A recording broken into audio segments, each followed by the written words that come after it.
Hello dear lovely viewers, আসসালামু আলাইকুম। আজকের ভিডিওতে আমরা দেখব prepositions of time. Time related যেসব প্রিপোজিশন আছে সেগুলো কিভাবে খুব ইজিলি মনে রাখতে পারি। আমরা বিগিনার লেভেল স্টুডেন্টরা খুব ইজিলি কনফিউজড হয়ে যায় কোথায় ইন বসবে, কোথায় অন বসবে, কোথায় অ্যাট বসবে। সো এই জিনিসটা আমি এই চার্টের মাধ্যমে আপনাদের সাথে খুব ইজিলি তুলে ধরব। সো এখানে দেখেন ইন কার কার সাথে হবে। ইন হবে টাইমস অফ দ্য ডে, মানে দিনের যে অংশগুলো, যেমন in the morning, in the evening, তাহলে এই দুটো টাইমের ক্ষেত্রে ইন হবে, in the morning, in the evening.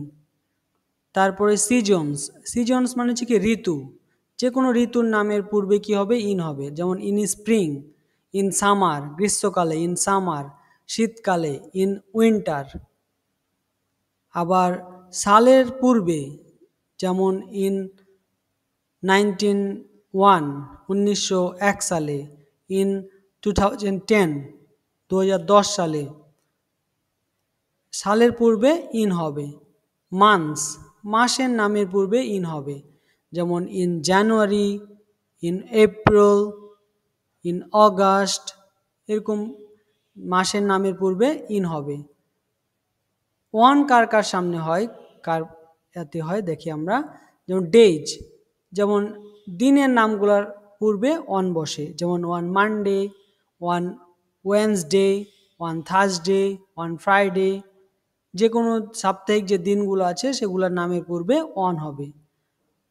আবার হলিডেজ হয় যদি, যেমন যে কোনো উৎসবের দিন হয়, হলিডে হয়, তাহলে যেমন হচ্ছে ঈদ ডে হয়, Christmas day, one Christmas day, one my birthday, যে কোনো একটা অকেশন অথবা হলিডেজের পূর্বে ওয়ান হয়।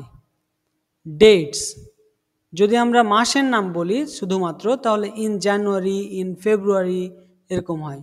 বাট যদি তারিখ সহ থাকে, ডেট সহ, তাহলে 1/15, অথবা যদি মাস থাকে তারপরে এখানে হবে অন অগাস্ট 15, 2023, এভাবে লেখে। 1 মার্চ 28, এরকম।